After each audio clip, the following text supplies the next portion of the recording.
Dan ako ni abot na gyud sila sa witchcraft sa ilahang kuan. Sa ilahang kagustuhan na ma-impeach ka na. yes, matanggal ko. Kababayan, nagagalit na naman at lalong naasar po itong si De Lima dahil po sa sinabi ni Senator Mig Zubiri kung saan tinawag po ni Mig Zubiri na witch hunt itong nangyayaring impeachment against kay Vice President Sara. Which is totoo naman, sabi nga ni VP Sara, mukhang ginagamitan na po siya ngayon ng witchcraft dahil daw po sa kanilang gigil na ma-impeach itong ating Vice President. Ngunit itong si Zubiri, nakita naman po natin na gusto niya lang siguro mapakita yung tamang proseso sa impeachment ni Vice President Sara dahil hindi rin siya pabor na i-dismiss agad. Ang gusto niya naman ay idaan sa tamang proseso. Yun ang kanyang personal na agenda. Pero anyway, ako nga po hindi na ako pabor na magkatuloy-tuloy pa itong impeachment trial na ito dahil alam naman natin na basura po itong nilalaman ng impeachment. Ngunit binawi niya naman nung sinabi niya na witch hunt ito, ibig sabihin puro accusation lamang ito, mga kababayan po natin, walang patunay, no? Mga allegation, trials, accusation, no? Executions laban po kay Vice President Sara na pawang walang katotohanan. Ang totoo naman yan kasi karamihan ng mga Pilipino ay hindi naniniwala dito sa paratang nila kay Vice President Sara. And syempre, ano ba yung patunay na talagang hindi naniniwala yung ating mga kababayan? Syempre, yung patuloy po na pagtaas ng ratings po ni Vice President Sara. So, nakita naman po natin, no? Ang dami nilang pinaparatang kay Vice President Sara. And si Vice President Sara, panay sagot lang at talagang hindi po sila inaatrasan sa laban. At sabi nga ni BP Sara, gusto niya po ng bloodbath talaga. Kaso, yung kanyang mga legal counsel ay hindi papayag dahil alam nila kung ano po yung paraan, gaano kadumi maglaro itong mga kalihado ni Martin Romualdez. Of course, ang nasa likod nito, alam naman po natin, no, yung nagkukunwari na wala daw siyang kilalaman, ayaw niyo daw po ng impeachment, pero yung kanyang tagapagsinungaling ay panay banat, no, at parinig na lang sa mga senador na dapat daw ituloy itong impeachment trial. Ang tagapagsinungaling na si Castro. Anyway, puntahan natin itong sinasabi po ni Senator Mig Zubiri, and unahin muna natin itong gigil na miyembro po ng prosecution panel ng House of Representatives. It's very unbecoming of a senator judge in an impeachment trial to say that the impeachment complaint and the trial is a witch hunt. Diba, masakit po para sa kanila dahil bistado kasi sila dito, mga kababayan po natin. Ayaw nila kasi may nagsasalita sa kanilang mga kabulaskugan. Ang gusto nila sila at sila lang yung magsasalita. No? Pero kapag sila ay binubulgar, binubuking, nagagalit. At ang dami agad nila yung tumatahol. Sana itong kongresista from Iloilo and so of course, no, si De Lima, alam naman natin yan. Bawat pagsalita ng mga senador ay si De Lima ay talagang isa po sa mga sumasagot at sabihin lang na bias po, no? Sabihin naman ng isa, unbecoming para sa mga senador na magsabi na witch hunt itong impeachment kay BP Sara. Yan naman po yung totoo di ba? Bakit hindi na lang nila aminin? Wala po silang pinagkaiba kay Claire Castro, no? Na hiningan po ng mga listahan ng mga drug-free barangay. Mantakin mo yung binigay, no? Mga listahan lang kung ilang barangay yung drug-free talaga sa bawat rehiyon, di ba? Pero yung totoong pangalan ng barangay hindi masasabi. Mga sinungaling nga, mga kababayan. Sige, patuloy natin to. Hindi dapat nanggagaling yon sa isang senator judge who are expected to receive the evidence with impartiality and to treat the impeachment as a constitutional process. Constitutional process, pero hindi naman dumaan sa tamang proseso. Ano ba magiging constitutional yan? Dinaan sa permahan, katumbas ng napakalahaga at billion nga. Tutusin kasi napakarami nila no? Na tag 150 million kada isa. So, billion talaga. Sana hindi na maulit yon. We should limit what we say to the public, especially how sakit ba? we prejudge the impeachment as well as the coming evidence during the trial. Illegal. Medyo malaki-laking suhulata sa kongresistang ito, mga kababayan natin. Medyo tibang-tiba po yung mga niya nito, no? Yung mga nasasakupan niya. Paldo. This is my personal position. Ito, pakinggan natin si Mig Zubiri, mga kababayan. Hindi lang ako pabor sa sinasabi niyang dapat ipagpapatuloy yung trial. Pero si Zubiri, alam ko naman na acquittal po yung kanyang magiging decision dito. Pero siyempre, parang gusto niya lang ipakita sa taong bayan na talagang dadaan sa tamang proseso yung impeachment. Kaso sayang po yung pera ng taong bayan at sayang yung oras nila dito na marami pang dapat i-priority na tatrabahuin ang mga senador. Di ba? Whether that is right or not, it's like Tolentino, Senator Tolentino, the majority floor leader, that was his position. So, Personal position, kung magkakabotohan, yan ang boto mo. no, but I'm also in favor of following the process. Do you understand? I would not have dismissed it outright. Alam mo yung remanding na yan, sa totoo lang, ang balita sa akin, hindi naman remanding ang pinag-usapan dyan, dismissal yun eh. Kaya nag-away nga si Sen Joel at si Sen Robin dahil Yun pala ang totoong chismis dyan. narinig ko si Sen Robin, narinig ko, napakinggan ko. Hindi, wala sa usapan yan eh. Diba?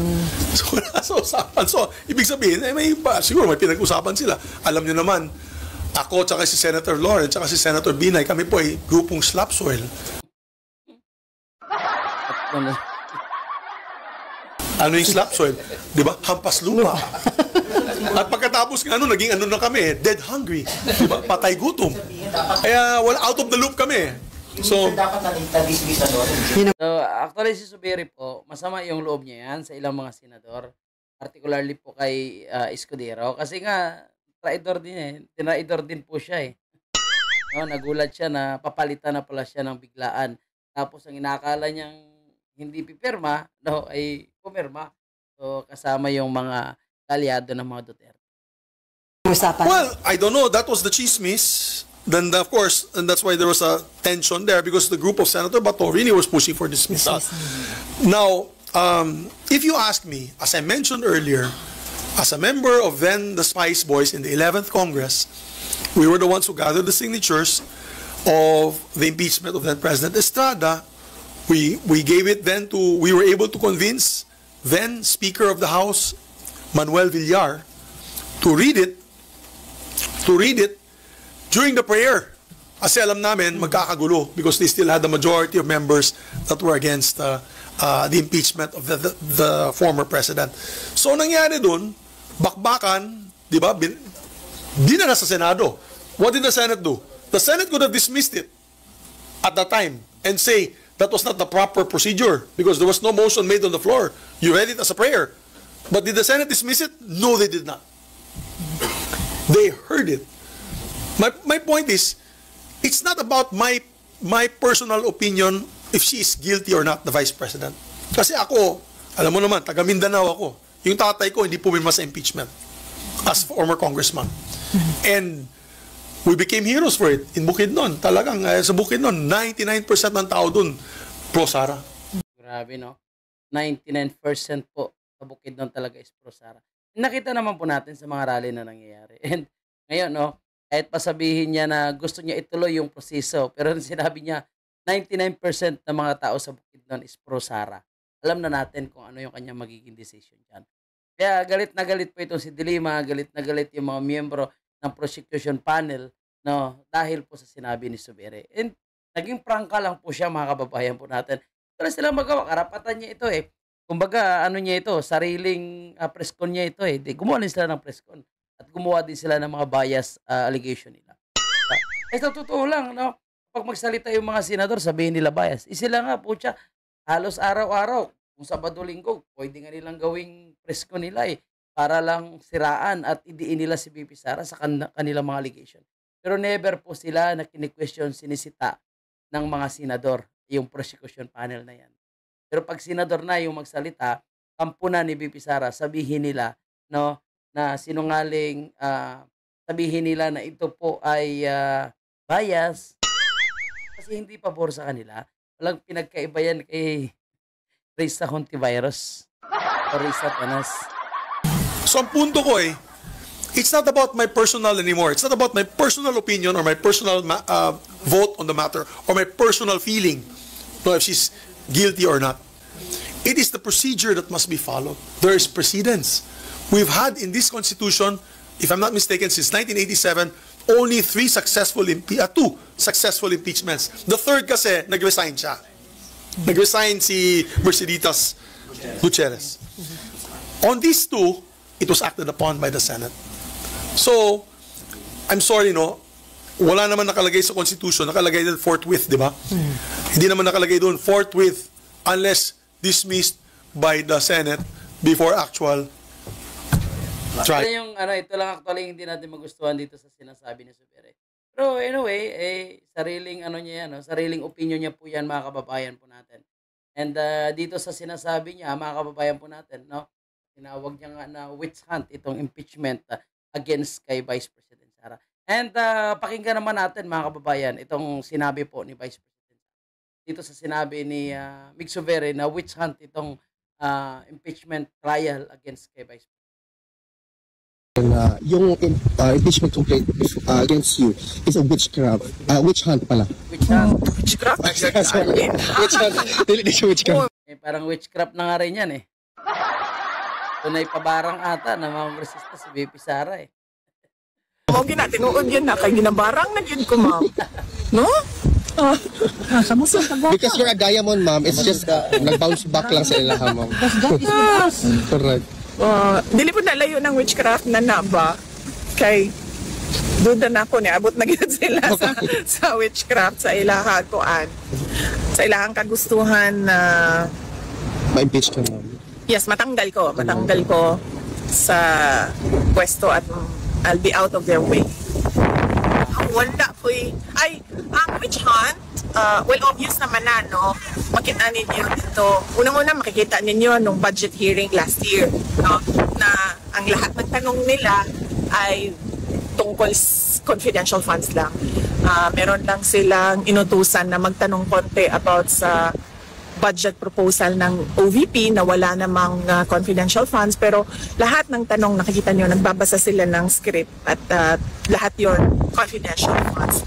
Dahil So, grabe talaga yung kanilang plano, no, kay VP Sara, no? Talagang gigil po sila na ma-impeach po itong si Vice President Sara. Malinaw po, mga kababayan natin, no, na talagang ito yung kanilang tinatarget na matanggal po si Vice President Sara para sa 2028 National Presidential Election. Tamba yung nasa likod talaga, grabe. doon nila kinukuha yung information nila na pang-atake at ngayon nalaman natin doon din pala nila kukunin yung information nila para sa impeachment at kung Grabe, no? Kunwari mga Senate hearing, Senate investigation, tapos yun pala ay ang gagamitin nilang ebidensya sa kanilang impeachment trial. Ibang klase, no?